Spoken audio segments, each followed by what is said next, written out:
Hi students, let us continue with the topic attributes. In the previous video, I explained about what is an attribute and what are these. Before explaining about the attribute, I explained about entity, entity set and entity type and attributes. Now, let us see different types of attributes. So, the different types of attributes are simple attribute, next composite attribute,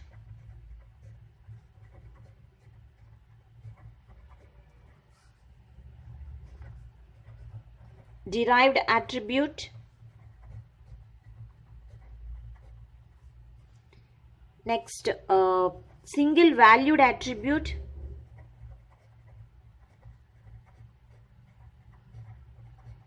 and multi-valued attribute.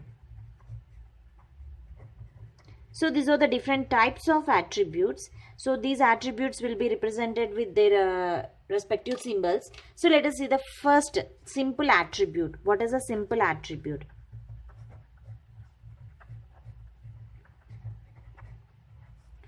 So the name itself saying it is a simple. Simple means only the atomic values will be stored.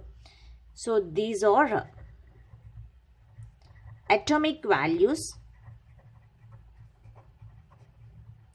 which cannot be divided further. So simple means only atomic values will be stored here. So which cannot be, you cannot divide those values further, which cannot be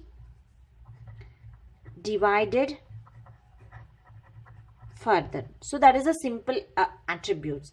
Example for this is, so if you take a student phone number or a student phone number, so you cannot divide this phone number into subgroups. The phone number is an atomic value. It is an atomic value. In the same way, a student is having some age. So here the age, it is an atomic value. You cannot divide the age. You cannot, suppose age is 25. 25 means you cannot divide that 25 as a 2 and a 5. So those you call it as a simple attribute. A simple thing is, a simple attributes are the atomic values which cannot be further divided. Next one. The next type is composite attribute.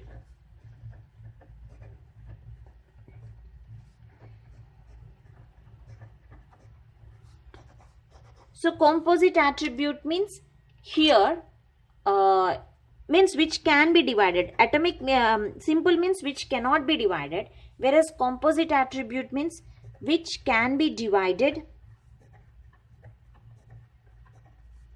into smaller subparts. So composite dividing, which can be divided into smaller subparts. Example for this is, suppose if you take a student is an entity. A student have a name. So name is an attribute of a student entity. So this name is further divided into smaller subparts. That is the first name,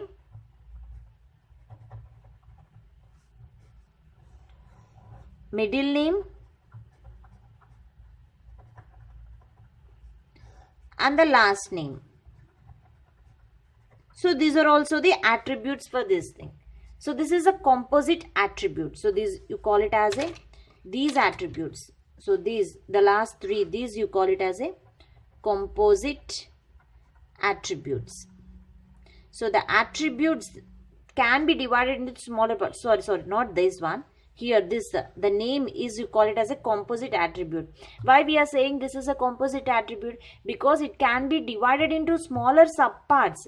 This name is divided into smaller subparts like first name, middle name and the last name. So that's why here the name is indicating as a composite attribute. Now let us see the third one. Derived attributes. derived. So what this name is indicating, we have to derive from one to another. Based on with the help of one attribute, we can derive that another attribute. Let me write. So these attributes do not exist in the physical database. So one thing you have to be remembered, the derived attribute does not exist in the physical database, but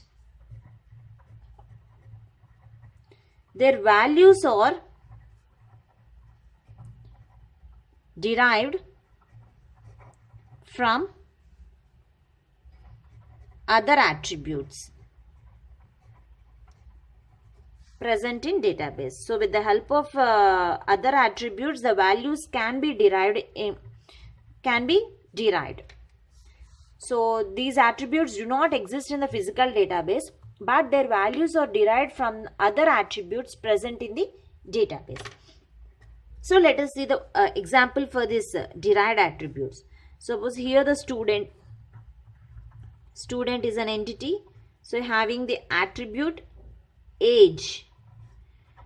So this age is derived from birth date. So if you have the birth date, with the help of the birth date, you can derive the age, you can tell the age. So only with the help of the birth date, means in which year you born, okay, in which year and in which month and on which date you are born. If you know that the birth date of birth, with the help of the date of birth only that person's age can be calculated. Means here it is derived from this birth date. This you call it as a derived attribute, and this you call it as a stored attribute. So this is stored in the database. So with the help of this birth date, we are deriving the age.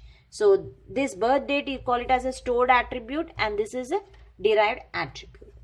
Now coming to the next type of attribute. So that is the single valued attribute. Let us see the fourth type of the attribute. Single value attribute. So it's just like a simple attribute, but simple means only the atomic values will be there, whereas in the single value attribute, it contains only one value, contains only single value. Means multiple values will not stored in this attribute, only single value will be stored.